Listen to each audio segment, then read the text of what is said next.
Hola, ¿qué tal chicos? Hoy comenzamos con el tema sobre los algoritmos, que es el tema número 2, y continuamos con este tipo de tema, en el cual vamos a trabajar con lo que es un algoritmo, las partes del algoritmo, formas de representar un algoritmo y ciertas estructuras de control. Con respecto a lo que es un algoritmo, pues sabemos que es un conjunto de instrucciones definidas, debidamente ordenadas y que tienen un límite para resolver un problema o realizar una tarea. Ahí tenemos un pequeño ejemplo de lo que es un algoritmo en una forma como lo es el diagrama de flujo. También tenemos las partes de un algoritmo que debemos tomar siempre en cuenta. Un algoritmo debe tener tres partes. El input o la entrada, ¿verdad?, que es el ingreso de los datos que el algoritmo necesita para poder trabajar. El proceso, que no es más que la operación lógica que el algoritmo emprenderá con lo recibido en la entrada, o no es más que los cálculos que se van a realizar dentro del algoritmo. Y por último, siempre debe tener una salida, output o salida, que son los resultados obtenidos a través del proceso de dicha entrada, una vez que terminada la ejecución del algoritmo. Tenemos formas de representar un algoritmo. Tenemos dos formas de hacerlo. En pseudocódigo, ¿verdad? Se llama pseudo porque es algo falso, un falso código, y no es más que una forma de escribir los pasos que se va a realizar ese algoritmo o un programa, llevándolo más a la forma de lo que es un lenguaje de programación. Y también tenemos lo que es un diagrama de flujo, ¿verdad?, que se representa a través de símbolos. El mismo algoritmo o la misma serie de pasos, ¿verdad?, se describen pues las operaciones y una secuencia de pasos para solucionar un problema, pero a través de símbolos, ¿ok? Cuando tenemos un pseudocódigo debemos tener pendiente siempre las tres partes del algoritmo: entrada, proceso y salida. Además de ello, debe tener la palabra inicio para comenzar el algoritmo y la palabra fin para terminar o concluir el algoritmo.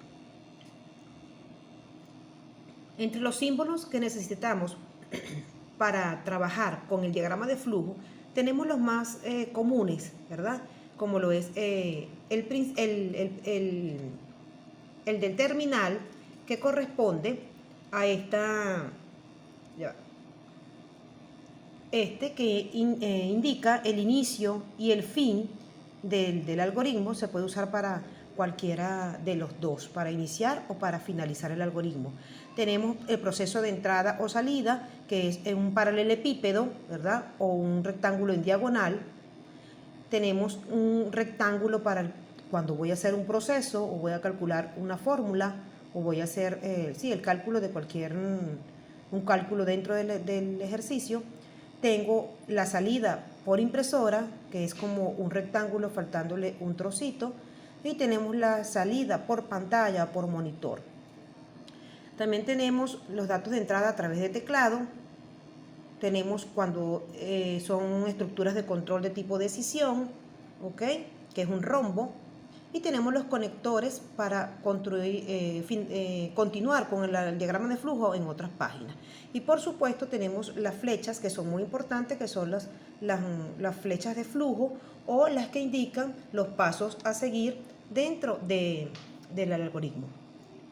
Como ejemplo tenemos un pequeño programa, un pequeño ejercicio, un pequeño algoritmo, que lo que indica es la suma de dos números.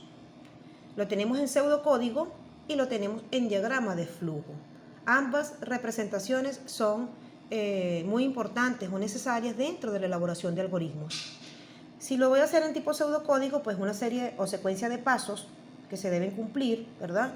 Inicio, que es la primera palabra reservada que debemos colocar para indicar que está iniciando pues el programa o el algoritmo.